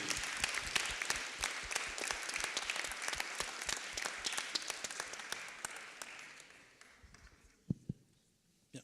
Merci, bonsoir à tous. Bonsoir, Monsieur le Premier ministre. Et comme vous dites, bonne chance de parler après vous. C'est effectivement une gageure. Voilà. Mais bon. En tout cas, sachez que je ne me suis jamais abstenu à aucune élection. Et le premier bulletin que j'ai mis dans une urne quand j'avais 19 ans portait votre nom. Alors, c'est vrai que parfois, quand on est jeune, on peut faire des choses un peu irréfléchies. mais contrairement à ce que vous disiez, je ne crois pas que vous soyez un pessimiste. Vous êtes un idéaliste. C'est la raison pour laquelle j'ai voté pour vous, parce que je trouve que les hommes d'idéaux sont des vigies qui nous montrent l'horizon et qui savent nous montrer le cap. Et pour nous, fonctionnaires et ronds de cuir, c'est toujours utile. Et je trouve que notre collaboration est particulièrement enrichissante et fructueuse à ce niveau-là. Alors je serais peut-être moins romantique ou médiatique que mes amis et collègues et camarades de jeu à la Camelard, en rappelant d'abord un petit peu le contexte juridique dans lequel nous nous situons, et puis en vous décrivant quelles sont les positions des États au sein de la Camelard pour pouvoir vous expliquer pourquoi il y a ces blocages ou ces réticences vis-à-vis des aires marines protégées en Antarctique. Alors, nous avons parlé de deux traités. Il y a deux traités, le traité de 1959, le traité de Washington, qui gèle, c'est le cas de le dire, les revendications territoriales en Antarctique. Et d'ailleurs, avant 1959, finalement, le pays avec lequel la France avait la frontière terrestre la plus longue, c'était l'Australie. Puisque notre portion de camembert, moi j'appelle ça une portion de camembert en Antarctique, la Terre Adélie, petite portion de camembert, était enserrée dans l'énorme portion de cheesecake des Australiens qui fait quasiment 25% de la surface de l'Antarctique. Voilà, donc ce traité de 59 qui gèle les revendications territoriales. Et en 1982, Stéphanie l'évoquait, cette fameuse CAMELAR, Convention pour la conservation de la faune et de la flore marine de l'Antarctique, qui vient instaurer cette organisation de conservation. Et comme l'a rappelé Monsieur le Premier ministre ou mes collègues, cette organisation de conservation s'est comportée comme une organisation régionale de pêche, mais beaucoup plus sophistiquée et beaucoup plus conservatrice que toutes les autres organisations régionales de pêche jusqu'à maintenant, avec un comité scientifique qui étudie de manière extrêmement précise les stocks de poissons notamment. Alors là, ce dont on parle, ce sont deux stocks de poissons, l'alégine essentiellement, et puis un petit peu moins le poisson des glaces, et le krill.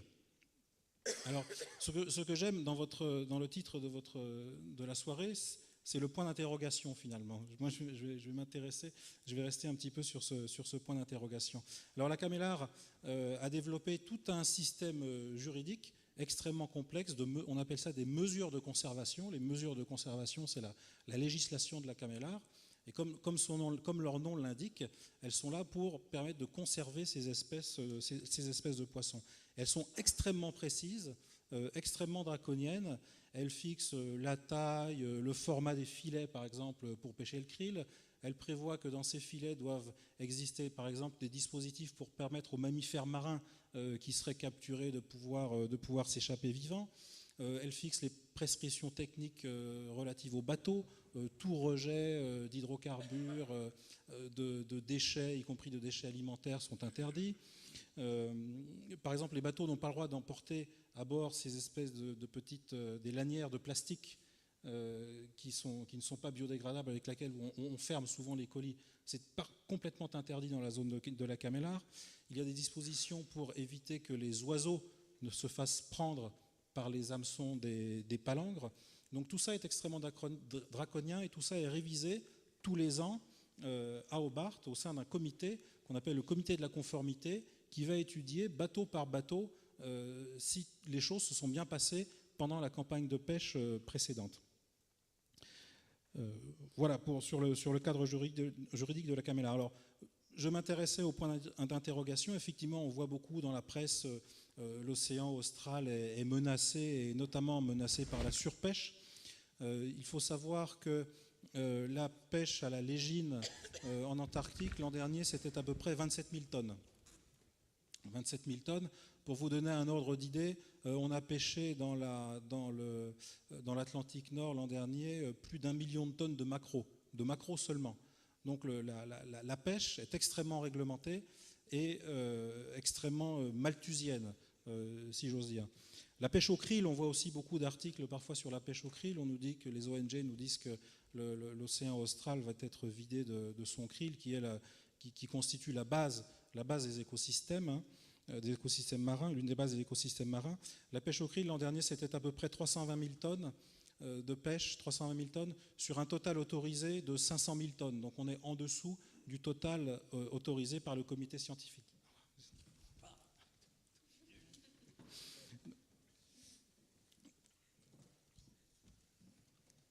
Bon, bien, je continue.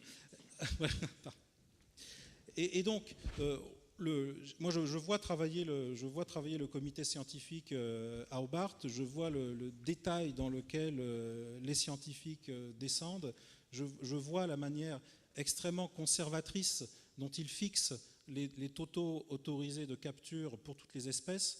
Je vois le degré de précision géographique, c'est-à-dire qu'on fixe des quotas donc au sein de cette grande zone de la CAMELAR, on fixe des quotas très précis pour de toutes petites zones dans lesquelles les bateaux peuvent aller pêcher.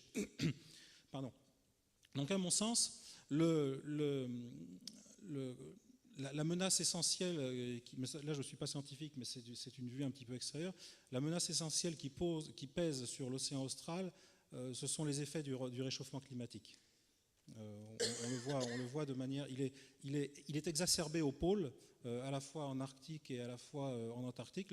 Lorsque la Terre se réchauffe d'1 degré, les pôles se réchauffent de 2 degrés. Les effets de l'acidification des océans par absorption du CO2 atmosphérique sont beaucoup plus importants au pôle.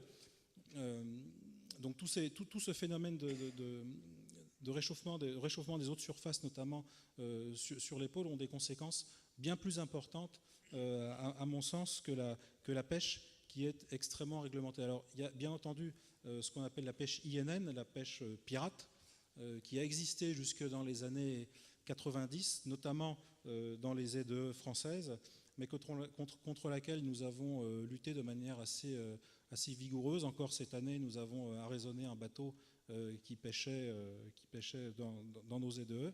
Et au sein de la zone de la Camélar, la pêche pirate est également extrêmement surveillée. Et nous, la France, tous les ans, nous produisons un rapport sur cette pêche non réglementée. Alors ensuite, la position des États au sein de la Camélar par rapport à ces aires marines protégées. Donc, comme l'ont rappelé mes collègues précédemment, on a commencé à parler d'aires marines protégées à la Camélar au sein du comité scientifique à partir de 2005. En 2009 a été adoptée une première mesure de conservation établissant une aire marine protégée autour des îles Orcades du Sud, qui sont revendiquées par les Britanniques, enfin qui constituent un territoire britannique. En 2011 a été adopté, en 2010, pardon, non, c'est 2010 ou 2010 ? En 2011, pardon. En 2011 a été adoptée une mesure de conservation portant cadre général pour créer des aires marines protégées en Antarctique et qui a été adoptée à l'unanimité. Ça, c'est la règle dans les organisations internationales. Les États ne sont limités que par leur propre volonté. Donc ça marche pas à la majorité, mais ça marche à l'unanimité. Donc cette mesure ce cadre général juridique portant cadre général de création des aires marines protégées a été adopté en 2011. Et puis en 2012, donc, sont arrivés les Américains d'un côté, les Néo-Zélandais de l'autre, avec 2 projets différents, un petit peu différents sur la mer de Ross. Et puis nous, avec les Australiens, avec le soutien de l'Union européenne, ce grand projet sur l'Est Antarctique. Pendant la réunion d'Hobart de 2012, les 2 projets américano-néo-zélandais sur la mer de Ross ont fusionné. Et nous avons continué notre propre chemin. A eu lieu, donc en 2012, ces projets ont été bloqués d'abord par la Russie, la Chine, mais également le Japon, la Norvège, extrêmement réticente, les pays latino-américains qui sont extrêmement réticents à tout projet d'aire marine protégée en haute mer d'une manière générale. Je l'ai vu encore, je reviens de New York ce matin, on l'a vu encore à New York lors de la négociation de la résolution sur le droit de la mer de l'Assemblée générale. Bref, il y a eu beaucoup de questions en 2012. Nous avons décidé d'une réunion spéciale sur les aires marines protégées à Bremerhaven en juillet 2012, qui a été consacrée uniquement à ces 2 projets d'aires marines protégées. Si vous voulez, les aires marines protégées dans le cadre de la Camélar, aujourd'hui, ça prend 20% du temps. Ça prend un temps toujours plus long, mais ça n'est pas l'essentiel du travail de la Camélar. Donc là, nous avons décidé d'une réunion spéciale pendant 2 jours qui ne se consacrerait qu'à ça, une réunion de la commission, donc où siègent les diplomates, qui sont toujours précédés par la réunion des scientifiques. Nous sommes un petit peu les alter ego au sein de la Camélar.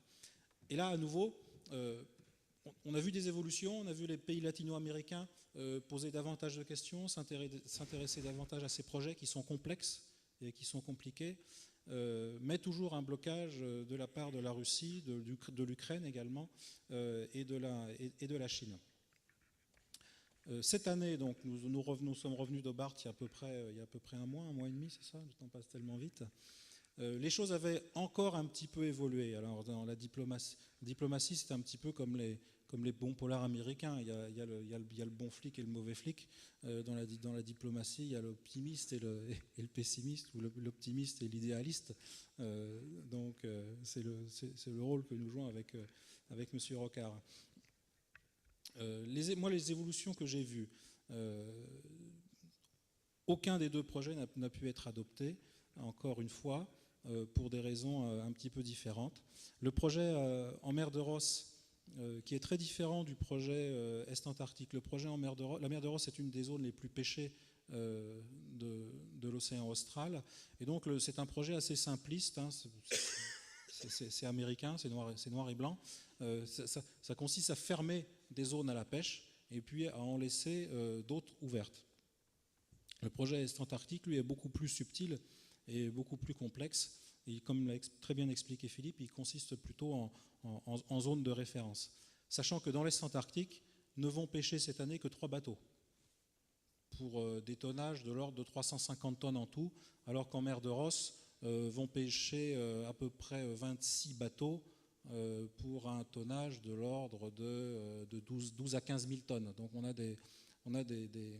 un impact de la pêche extrêmement très très différent entre la mer de Ross et entre l'Est Antarctique. Pour quelles raisons les Russes ont bloqué? À mon sens, alors il y a plusieurs raisons. D'abord, les Russes sont des redoutables négociateurs, d'une manière générale, sur la scène internationale. Depuis la chaussure de M. Khrouchtchev à l'Assemblée générale des Nations Unies jusqu'au blocage sur la Syrie, par exemple, les Russes n'hésitent jamais à bloquer une négociation pour pouvoir ensuite paraître comme les facilitateurs et pouvoir, en quelque sorte, tirer les marrons du feu. Les Russes ont bloqué aussi parce qu'ils ont voulu négocier avec les Américains des quotas de pêche supérieurs, c'est-à-dire de diminuer la zone dans laquelle la pêche serait interdite et quasiment doubler la zone dans laquelle la pêche serait autorisée avec des quotas bien supérieurs. Et ça, les Américains et les Néo-Zélandais l'ont refusé puisqu'ils estimaient que leur projet serait ainsi vidé de son sens. Les Russes ont sans doute aussi, sur l'Est Antarctique, des préoccupations politiques, et il est vrai que ce projet recouvre, comme par hasard, les portions de camembert australo-françaises. Et là aussi, on peut se dire que les Russes se disent tiens, il y a peut-être une arrière-pensée là-bas derrière. Il n'y a pas d'arrière-pensée. De fait, on le fait là parce que ce sont les régions que l'on connaît le mieux et dans lesquelles nous allons le plus souvent. Il n'y a aucune arrière-pensée politique derrière de tenter de territorialiser l'océan austral au bénéfice de l'Australie et de la France. Mais pour les Russes, c'est un paradigme qui pour eux peut avoir du sens. Et puis les Russes font de la recherche scientifique essentiellement en mer par les bateaux de pêche. Ça coûte très cher d'aller faire de la recherche scientifique en Antarctique.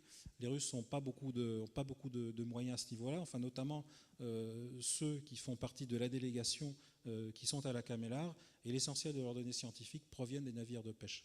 Ils nous reprochent également de ne pas avoir pris en compte certaines anciennes données qui avaient été recueillies entre les années 70 et les années 80 par l'ex-Union soviétique. Donc, il y a tout un ensemble comme ça de phénomènes qui font que les Russes ont bloqué la négociation, mais ils nous ont dit on est prêt à discuter avec vous.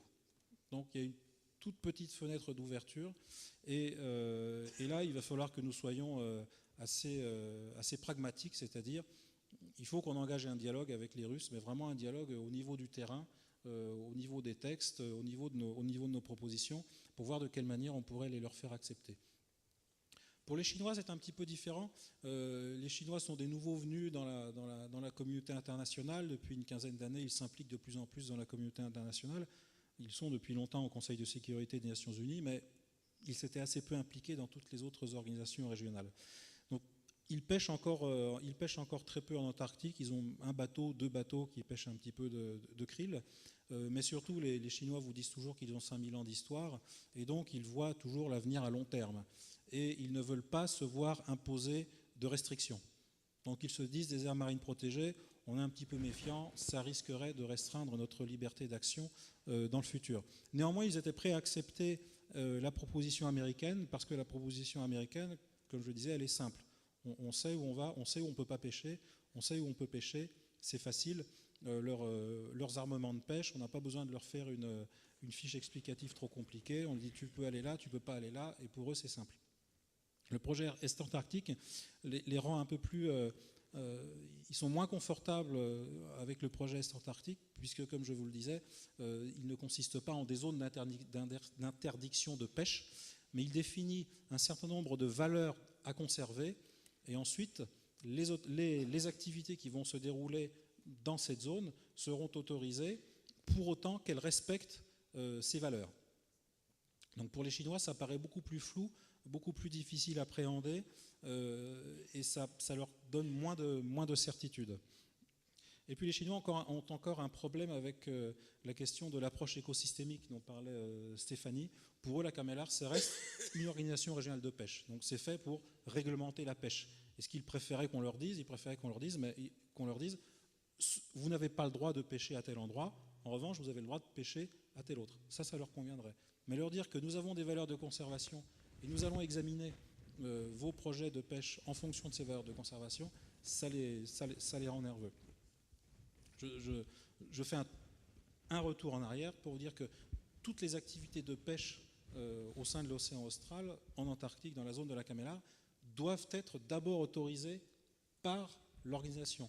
Donc elles sont d'abord passées au comité scientifique. Donc si un bateau veut aller pêcher pour la saison prochaine, il doit venir avec un projet, expliquer de quelle manière il va pêcher, expliquer ce qu'il veut pêcher, expliquer de quelle manière il va récolter des données scientifiques au travers de cette pêche.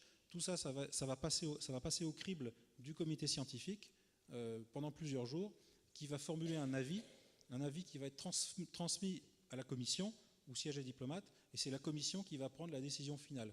Oui, non, vous pouvez pêcher, ou oui, vous pouvez pêcher, mais avec un certain nombre de conditions supplémentaires. Et cette année, par exemple, nous avons refusé une autorisation de pêche à un des membres de la CAMELAR parce que nous avons estimé que l'an dernier, il n'avait pas rempli ses obligations en termes de collecte d'informations scientifiques. Donc, voilà. D'autres États comme la Norvège, par exemple, la Norvège qui joue un rôle tout à fait central, qui est très proche des Russes, Norvégiens et Russes se connaissent très très bien. Le chef de délégation norvégienne à la CAMELAR a passé 20 ans de sa carrière en russe, il parle parfaitement le russe, et comme par le hasard de l'alphabet, ils sont assis très proches les uns des autres, donc ils se consultent très très fréquemment. Les Norvégiens sont des redoutables négociateurs, sont de très très bons connaisseurs de la pêche. Ils sont le premier État pêcheur dans la CAMELAR, dans la zone de la CAMELAR. Ils pêchent le krill. Le second État pêcheur dans la zone de la CAMELAR, vous savez lequel c'est ? C'est la France. C'est la France, mais nous ne pêchons que dans nos ZE. ZE de Crozet et ZE de Kerguelen. Et à ce stade, nous pêchons que la légine. Nous ne pêchons pas le krill. Voilà. Donc les Norvégiens. La pêche française à la légine, qui par ailleurs a été certifiée voilà. Marine Stewardship Council comme une pêche durable, ce qui est quand même un acte intéressant à souligner. Voilà, tout à fait. Je vous remercie de le rappeler.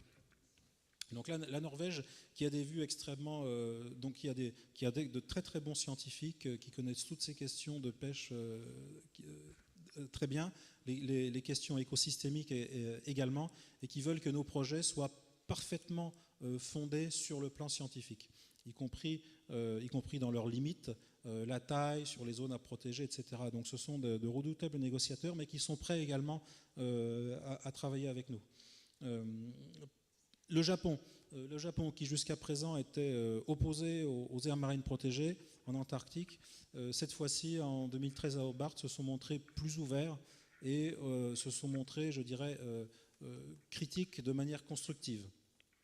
Donc, j'espère que nous allons pouvoir aussi continuer de travailler avec le Japon pour tâcher de les convaincre. Mais ils ont ouvert une petite porte, ils nous ont posé beaucoup de questions, ils ont demandé beaucoup de précisions, donc nous allons nous y atteler à leur fournir ces précisions. Mais là, il y a une petite évolution de la part du Japon qui, jusqu'à précédemment, était vraiment très fermée. On sait par ailleurs que le Japon a d'autres difficultés dans l'océan austral, notamment au sein de la Commission baleinière internationale. D'ailleurs, l'Australie et la Nouvelle-Zélande ont engagé une procédure devant la Cour internationale de justice, justement sur la question de la pêche à la baleine. Donc là aussi, alors, lorsque nous venons avec un projet en partenariat avec les Australiens, pour les Japonais, ça leur pose un peu de problème. Parmi les États qui ont beaucoup évolué, il y a les États latino-américains, le Chili, l'Argentine, qui précédemment, qui d'une manière générale sont opposés à toute idée d'aire marine protégée en haute mer. Ils veulent d'abord que soit négocié un cadre général, donc vous l'avez évoqué très brièvement tout à l'heure, un cadre général au sein des Nations Unies afin de déclarer des aires marines protégées en haute mer, mais ils sont opposés à toute initiative régionale pour déclarer des aires marines protégées. Et là, cette fois-ci, les Latino-Américains se sont montrés favorables aux aires marines protégées. L'Inde également s'est prononcée, qui est membre de la CAMELAR également, s'est prononcée de manière extrêmement forte en faveur des aires marines protégées. De manière encore plus surprenante, la Corée, alors ça tient parfois aux hommes, hein, le nouveau chef de délégation coréen vient du ministère de l'Environnement. La Corée s'est prononcée en faveur des aires marines protégées en Antarctique. La Corée qui est également un État pêcheur au sein de la CAMELAR et qui a quelques petites choses à se faire reprocher également. Le gros point, si on voit les choses de manière beaucoup plus globale, donc vous savez qu'il y a un processus qui a été lancé au mois d'août, un processus pour parvenir d'ici 2015 à prendre une décision au sein de l'Assemblée générale des Nations Unies afin d'établir un cadre général en vue de la protection et de l'utilisation rationnelle de la biodiversité en haute mer. Vous savez que les zones de haute mer aujourd'hui ne sont pas sous la juridiction des États, donc grosso modo on peut y faire un petit peu ce que l'on veut. Et donc la France est en pointe pour essayer de lancer cette négociation afin d'avoir un cadre juridique qui nous permettrait de protéger la biodiversité en haute mer. Les Américains qui proposent un projet d'aire marine protégée en Antarctique, qui proposent également un projet d'aire marine protégée dans la mer des Sargasses, sont farouchement opposés à tout cadre juridique général pour protéger la haute mer par ailleurs, et prônent plutôt des petites aires marines protégées régionales qu'ils pourraient mieux contrôler. Donc là encore, je dirais vérité au-delà des Pyrénées, erreur en deçà. Là où on voit les Américains très proactifs en Antarctique, on les voit en revanche extrêmement réticents au niveau général et au niveau global. Il se pourrait qu'ils voudraient démontrer au travers de la CAMELAR que l'on peut adopter des aires marines protégées de manière régionale sans avoir besoin d'un cadre global qui risquerait de les contraindre par ailleurs. Voilà, pardon d'avoir été un petit peu long. Merci de cette vision, je crois qu'on peut applaudir.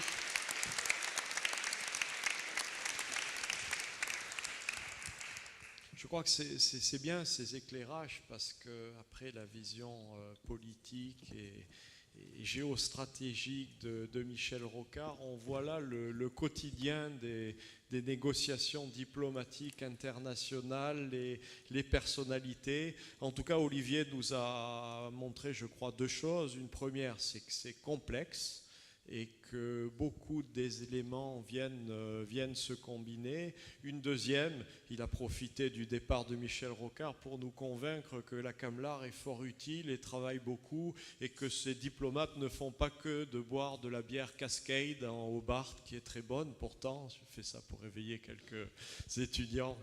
Bon, plaisanterie mise à part, je crois qu'on est... je souhaiterais ouvrir le débat avec la salle notamment, sinon moi j'ai pas mal de questions mais je passerai après. Qui souhaite intervenir? Jean-Paul. Je donne ce micro. Jean-Paul Michel, donc de la Pew Charitable Foundation et qui est le représentant de Global Ocean Legacy en France, c'est ça? C'est ça, merci. Juste une question un peu technique. Quand on parle d'aires marines protégées, vous savez, il y a 6 niveaux. Pour être caricatural, le premier en fait rien et le 6 en fait tout. Alors, quand vous parlez d'aires marines protégées en Antarctique, quel est le niveau ?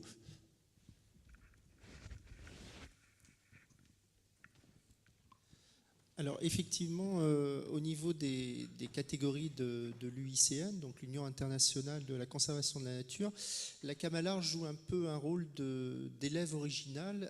La CAMELAR a décidé de ne pas appliquer ces 6 catégories. Et c'est bien dommage parce que je pense qu'on aurait réglé beaucoup de problèmes en essayant d'être un peu plus précis sur les différentes catégories de protection. Alors la catégorie 1 en fait est celle où on a le plus fort degré de protection, c'est la réserve marine, et les catégories 6 c'est l'inverse. Et dans les discussions, malheureusement, quelqu'un un jour a dit que la Camalar était équivalente à la catégorie 4 de l'UICN, donc un peu au milieu, c'est-à-dire qu'on a plutôt affaire à des aires marines gérées. Et c'est un petit peu faux parce que cette personne ou les décideurs à ce moment-là n'avaient pas lu probablement les textes jusqu'au bout. Une aire marine gérée, oui, mais pas seulement vis-à-vis de une ou deux espèces, mais vis-à-vis de l'ensemble de l'écosystème. Et donc on est toujours un peu bloqué par cette discussion qui a eu lieu un jour. Et actuellement, en fait, quand on regarde la mer de Ross, Olivier l'a bien précisé, on est dans certaines zones dans de la catégorie 1, c'est-à-dire interdiction absolue de faire de la pêche, par exemple. Et quand on est dans le cadre de l'Est Antarctique, en fait, on serait plutôt à l'avenir, s'il y a un avenir à donner par la suite, il faudrait pratiquement un petit peu zoner la zone, puisque naturellement, entre 0 et 550 mètres de profondeur, on n'a pas de pêche. C'est interdit au niveau de la réglementation. Donc, il faudrait mettre plusieurs niveaux de catégories. C'est ce qu'on propose d'ailleurs dans cette proposition, d'avoir du multi-usage, c'est-à-dire qu'à chaque fois, on va déterminer quel type d'activité est compatible ou pas compatible. Mais là, Olivier a raison. Peut-être qu'à certains niveaux, il y a peut-être besoin d'un peu plus de précision pour que certains pays voient ça de manière beaucoup plus pragmatique. D'autres questions? On voit bien toute la complexité. Hein. Dommage, le représentant d'IUCN qui travaille également dans ce bâtiment de la Maison des Océans, Patricio Bernal, François Simard, n'est pas avec nous. Sinon, c'est effectivement des sujets de travail très importants.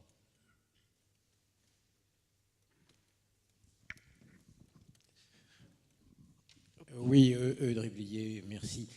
Juste une question, je voudrais comprendre mieux pourquoi la création d'aires marines protégées est lue par certains comme une ouverture sur la territorialisation.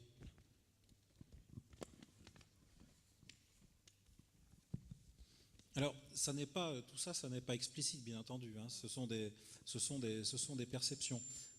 Le traité de 59 ayant gelé les revendications territoriales et les zones économiques exclusives n'étant été créées que par la Convention de Montego Bay de 82, il n'y a donc pas de zone économique exclusive en Antarctique. Donc c'est le seul océan dans lequel il n'y a pas de zone économique exclusive. Donc c'est une zone complète de haute mer. Néanmoins, le traité de 59, comme on le disait, a gelé les revendications territoriales, mais ne les a pas non plus supprimées ni annihilées. C'est-à-dire que dans le traité de 59, l'article essentiel, un des articles essentiels, dit que rien de ce que peuvent faire les États ne pourra justifier une revendication territoriale ou asseoir une revendication territoriale, mais rien de ce qu'ils pourraient faire aussi ne pourrait nier les revendications territoriales précédentes. Donc les États sont des monstres froids, pardonnez-moi le mauvais jeu de mots quand on parle encore une fois de l'Antarctique, mais les États ont des intérêts, voilà, et donc ils n'ont pas voulu en 59 pouvoir se priver à l'avenir, éventuellement, si un jour ce traité venait à expirer. Il n'a pas de date d'expiration, hein, mais voilà, on essaye toujours de ne pas préempter l'avenir lorsqu'on rédige des traités comme ça. Mais si vous voulez, c'est la carte qui le dit. Lorsqu'on superpose le projet d'aire marine protégée Est-Antarctique, il est exactement en face des secteurs, on appelle ça des secteurs australiens et français. Et pour les Russes, pour la Russie, qui est un pays qui fonctionne encore sur des modèles, je dirais pas traditionnels, mais des modèles du XXe siècle, des modèles de puissance, qui est une puissance et qui entend le rester. Pour la Russie, à mon avis, ça joue. Alors qu'en mer de Ross, ça ne correspond pas à un secteur revendiqué par les Américains, par exemple. Néo-Zélandais un petit peu, oui, mais pas par les Américains. Donc ça rentre dans la perception des États.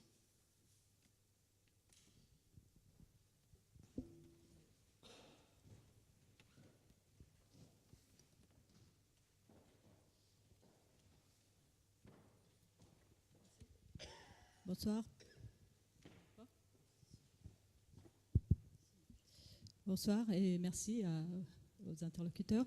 Je suis une journaliste scientifique spécialisée sur les régions polaires, en particulier de l'Antarctique. Et je voudrais si vous êtes intéressé à la mer de Ross, de regarder un documentaire, un très beau documentaire qui a été présenté à Paris Science, qui est intitulé The Last Ocean, le dernier océan, d'un réalisateur néo-zélandais qui s'appelle Peter Young, et qui vous explique, avec des interviews de tous les scientifiques qui travaillent dans la mer de Ross, donc des Américains, des Néo-Zélandais, des Italiens, bien sûr, parce que notre base est en mer de Ross, pourquoi ils veulent protéger la mer de Ross. Donc c'est une des mers les plus emblématiques de l'Antarctique, avec une histoire incroyable qui remonte à 1840. Il y a plusieurs années, plus de 50 ans d'études scientifiques. Et donc je vous propose de regarder ce film. Vous pouvez le trouver sur Internet et vous comprendrez vraiment pourquoi c'était fondamental qu'on puisse le protéger, qu'on puisse faire une aire marine protégée dans cette mer. Merci. Donc, vous avez tous noté The Last Ocean de Peter Young, pour chercher sur YouTube, je suppose. Très bien. Bon, moi j'ai une question qui me brûle un peu les lèvres, c'est comment on avance à partir de maintenant? Comment on essaye de débloquer la situation? Donc, il y aura... Et c'est une excellente chose, comme chaque année, en octobre 2014, une autre réunion à Hobart. Comment on peut essayer de faire bouger les éléments, la position de la Russie, de l'Ukraine, de la Chine? Est-ce que l'opinion publique peut jouer? Comment? Est-ce que d'autres réunions intermédiaires, comme par exemple la réunion du suivi du protocole numéro 1, le traité de l'Antarctique, qui se tiendra, je crois, à Brasilia au mois de mai 2014, peut être utile sur le plan politique, même si ce n'est pas son objet premier? Comment on peut essayer d'aller de l'avant? Je vais donner quelques premiers éléments de réponse et puis je vais ensuite me laisser mes collègues préciser.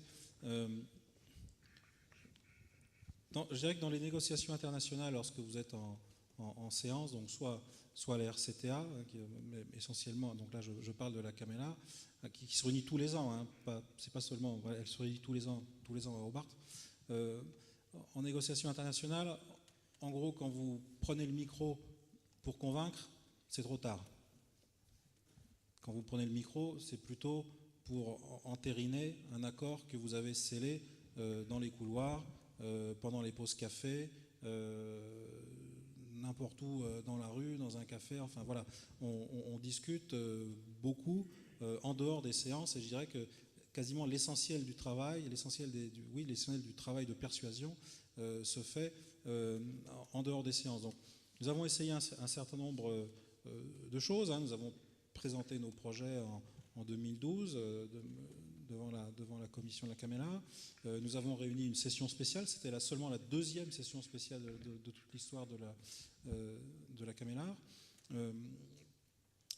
Désormais, on va travailler davantage en direct avec nos collègues russes, norvégiens, chinois, pour voir de quelle manière on pourrait améliorer les textes. Je parle de textes parce que ce que l'on voit comme aire marine protégée qui se manifeste sur la carte par des traits rouges ou au travers de films, etc., c'est basé sur des textes. Ce sont des textes juridiques qui disent on peut faire quoi, où, comment et sous quelles conditions. Et ce sont des textes qui sont très complexes, des textes qui sont longs et qui sont complexes. Donc je dirais que là, désormais, commence pour nous une longue période d'explication de texte et de révision de notre texte pour mieux le faire comprendre, pour mieux le faire accepter, pour faire en sorte que ces textes ne restent pas des propositions de la France et de l'Australie, mais qu'ils soient assimilés et acceptés par tous les États membres de la CAMELAR. Alors, avec nos collègues qui sont représentants à la CAMELAR, ce sont tous, les chefs de délégation sont des diplomates qui s'occupent soit des questions d'océan, de droit de la mer ou de pôle. Donc On se retrouve assez fréquemment dans d'autres réunions. Donc à l'RCTA, ce sera à Brasilia. On se retrouve à New York lors des négociations droits de la mer. On se retrouve parfois à Kingston lors de la réunion annuelle de l'Autorité internationale des fonds marins. On peut se retrouver au sein des réunions du Conseil arctique qui traite là de l'Arctique. Donc on se voit de temps en temps comme ça de par le monde, on échange des mails, etc. Donc je pense qu'on va commencer un travail comme ça, beaucoup plus, un travail davantage au corps que par de grandes déclarations politiques. Ce que nous avions fait avant la réunion de cette année, nous avions fait une déclaration politique des ministres des Affaires étrangères des pays qui proposaient des aires marines protégées. Donc là maintenant, on va travailler sur le terrain avec nos collègues. Quel peut être le rôle des ONG, mais Stéphanie? Oui, justement, je voulais revenir dessus. Je pense que vraiment, il y a un rôle pour tous dans la période d'intercession en vue de la réunion de l'année prochaine. L'enjeu principal des travaux d'intercession, c'est vraiment, comme l'a dit Olivier, que les projets deviennent communs, que chaque État y apporte sa pierre, que ce soit vraiment des propositions qui sont destinées à évoluer, à refléter les intérêts, les préoccupations de tous ces États qui sont divers, puisqu'il y a des États qui sont membres de la CAMLAR parce qu'ils pêchent dans la zone de la Convention, d'autres n'y pêchent pas, ils ont plus le souci de protection de l'environnement. Donc vraiment, ces projets d'aires marines protégées doivent refléter ces différentes tendances. Il y a un rôle pour tout le monde. Pourquoi ? Parce que, comme on l'a vu, il y a certaines positions qui sont vraiment établies à très haut niveau et seules les démarches politiques qui sont établies et qui sont assez radicales, et seules les démarches politiques haut niveau peuvent nous faire espérer un changement d'ici l'année prochaine. Il y a aussi un travail des administrations et des scientifiques qui doit être fait sur la proposition technique concernant les délimitations, concernant l'approche écosystémique pour qu'elle soit mieux appropriée par certaines délégations. Il y a un rôle indéniable des organisations non gouvernementales et de la société civile, et on l'a vraiment remarqué depuis ces 3 dernières années, cette mobilisation de l'opinion publique et ce rôle de ces organisations qui sont présentes à Hobart dans une coalition, la SOC et l'Antarctic Ocean Alliance, qui ont eu un rôle majeur pour à la fois ouvrir ces enjeux au niveau des sociétés civiles, parce que l'Antarctique c'est loin, et puis également pour mettre la pression à la négociation et quand même laisser des portes ouvertes quand la négociation était bloquée. Enfin, pour finir sur la question de réunion spéciale sur les aires marines protégées, c'est vrai que c'est ce qui a été décidé l'année dernière parce que les États pensaient que c'était la meilleure solution pour s'en tirer. Moi, j'aurais une analyse un petit peu plus nuancée. On s'est rendu compte que la réunion de cet été, spécifiquement sur les aires marines protégées, a été encore plus bloquée que la session annuelle. Pourquoi ? Probablement parce qu'en fait, les outils de négociation n'étaient pas tous là, parce que la réunion annuelle de la CAMLAR traite à la fois d'autorisation de pêche et des aires marines protégées. Et là, on le voit qu'il y a des outils de négociation. Et c'est tout à fait édifiant de remarquer que, par exemple, l'Ukraine, qui était fermement opposée au projet d'aires marines protégées cet été à Bremerhaven, n'a rien dit cette année à Hobart, parce que jusqu'au dernier jour, elle avait une demande de pêche qui était encore en instance d'étude. Donc on le voit, ces sessions annuelles de la CAMLAR qui traitent des différents sujets de compétences de l'organisation sont précieuses pour justement donner des leviers de négociation et permettre au projet d'aires marines protégées d'aboutir, on l'espère, prochainement. Merci Stéphanie. Je crois qu'il y a encore, je vais vous proposer une dernière question au fond. Bonjour, Cécile Claguet, journaliste au magazine La Recherche. Madame Benina, vous avez évoqué le fait que dès qu'il s'agit de reconnaître que les données scientifiques sont suffisantes pour prendre une décision, il y a blocage. Et j'aimerais savoir quel argumentaire est avancé justement pour dire qu'elles ne sont pas suffisantes. Et puis, par ailleurs, avoir votre point de vue sur quelles sont les données réellement suffisantes, et il y en a, mais aussi peut-être les secteurs où on pourrait renforcer les efforts de recherche de la CAMLAR.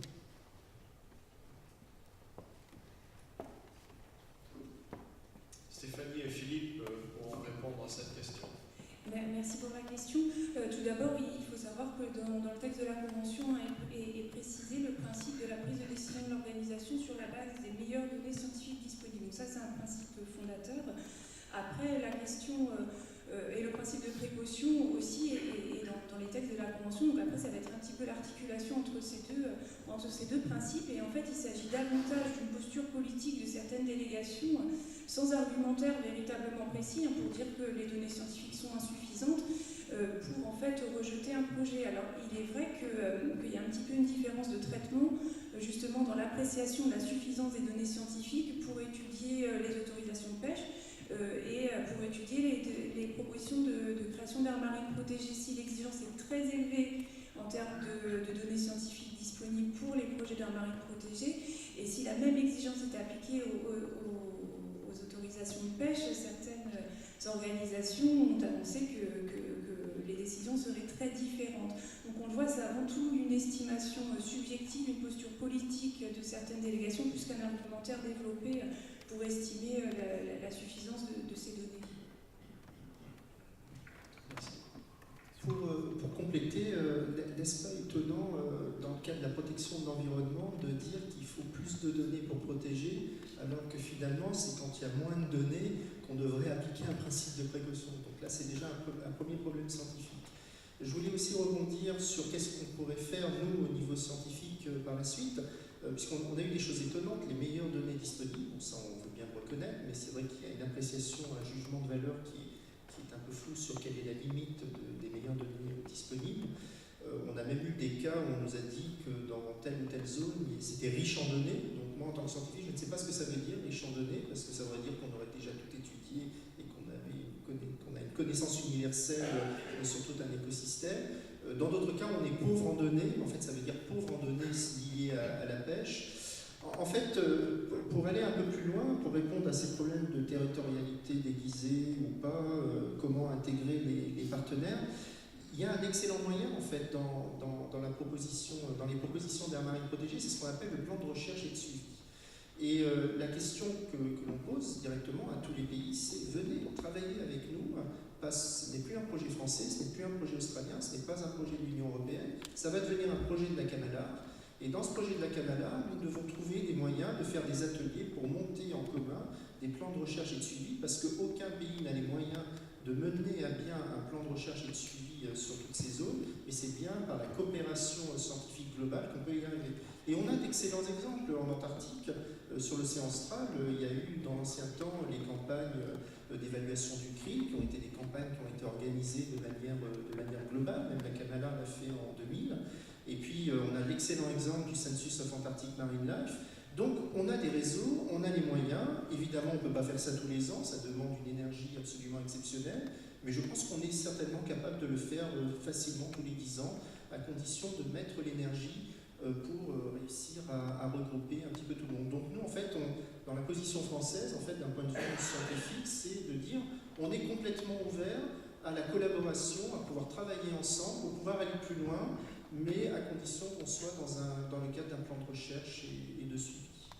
Et puis je crois qu'il y avait, sans vouloir prendre votre rôle, mais Ricardo Aurora, qui est des associations non gouvernementales, qui souhaitait dire. Vous pouvez transférer le micro au fond. Merci de votre présentation. J'ai une question. Est-ce que la CAMALAR, comme organisme de conservation, se trouve dans une crise d'identité? Deuxième question. Est-ce que dans le processus de négociation, est-ce qu'on risque l'adoption des aires marines protégées qui sont vraiment des papiers, qui ne sont très effectifs, qui sont très petits, courtes durées, etc.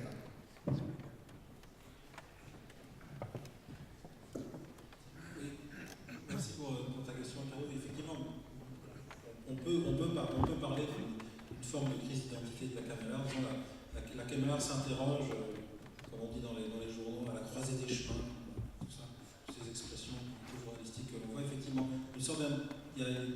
on voit des tiraillements au sein de la CAMALAR entre des États qui prônent une approche davantage environnementaliste, en quelque sorte, et puis d'autres États qui restent à une approche purement organisation régionale de pêche et utilitariste de la CAMALAR. Donc là, on a vraiment une sorte effectivement des tiraillements qui surgissent au moment où nous mettons sur la table ces projets d'aire marine protégée.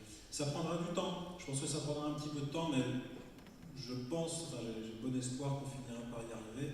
Mais il faut savoir que ce seront quand même, lorsqu'elles seront adoptées, enfin je dis lorsque je suis optimiste, on va dire si elles sont adoptées, ce seront quand même les plus grandes aires marines protégées en haute mer jamais adoptées au monde. Donc ce sera quelque chose de quand même assez considérable. Les aires marines protégées en haute mer qui existent aujourd'hui sont quand même de surface et d'ambition assez réduites et sont par ailleurs assez contestées par un certain nombre de pays.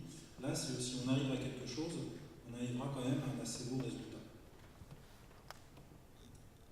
Juste un mot pour compléter.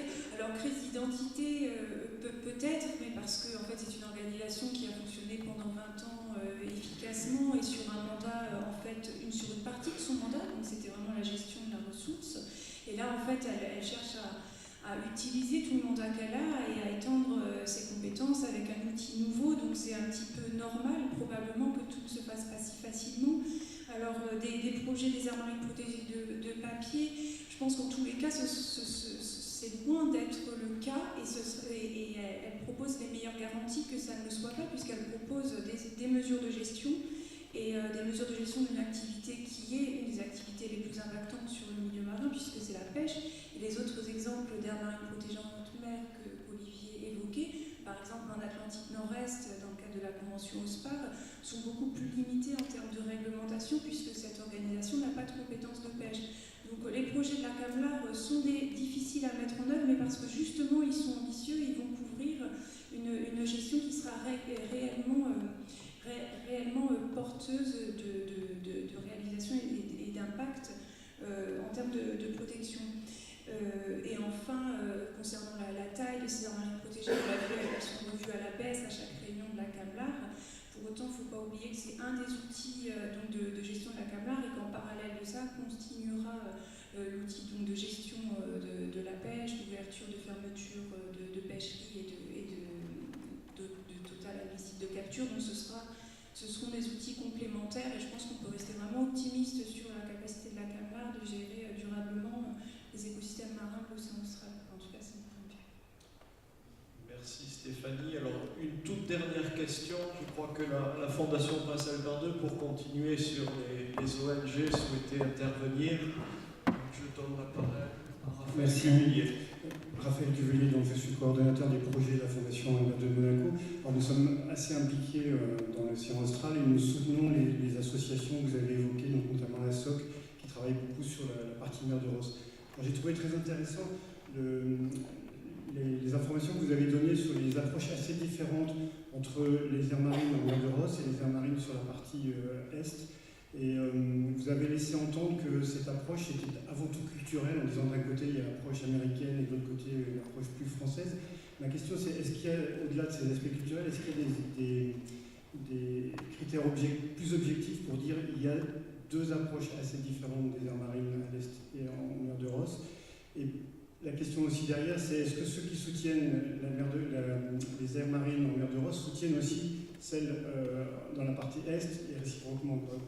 Et finalement, est-ce que la CAMLAR développe un modèle unique, je dirais, d'aires marines où il y a des diversités qui vont poursuivre et continuer? Oui, merci pour votre question qui me fait penser que j'ai peut-être un petit peu trop simplifié et j'ai été un petit peu sommaire, mais j'essayais de distinguer en fait ces deux projets de manière peut-être un petit peu grossière. Mais dans les deux projets, il y a partout des exigences de recherche, davantage de recherche scientifique, de meilleure connaissance des écosystèmes, de protection d'écosystèmes à la fois pélagiques et benthiques.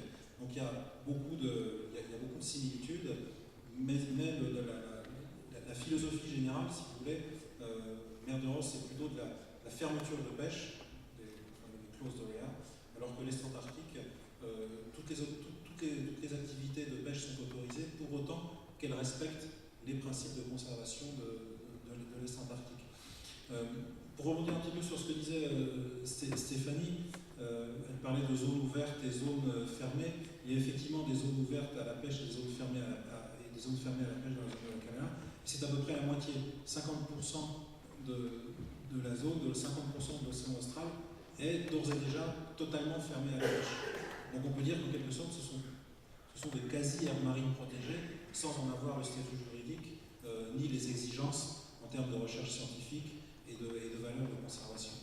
Voilà. Donc c'est aussi une des raisons pour lesquelles des pays comme la Russie sont réticentes à voir de nouvelles fermetures de zones, et alors qu'ils nous disent, mais regardez, il y a déjà la moitié de la zone est déjà fermée. Donc si vous voulez, ils arrivent à un raisonnement un petit peu paradoxal en nous disant, si vous voulez qu'on crée des aires marines protégées, il faut ouvrir toutes les zones pour que dans ces zones on puisse faire de la pêche, qu'on puisse récolter des données scientifiques et qu'on puisse de cette manière mieux cibler les régions sur lesquelles on doit apporter une protection plus spécifique.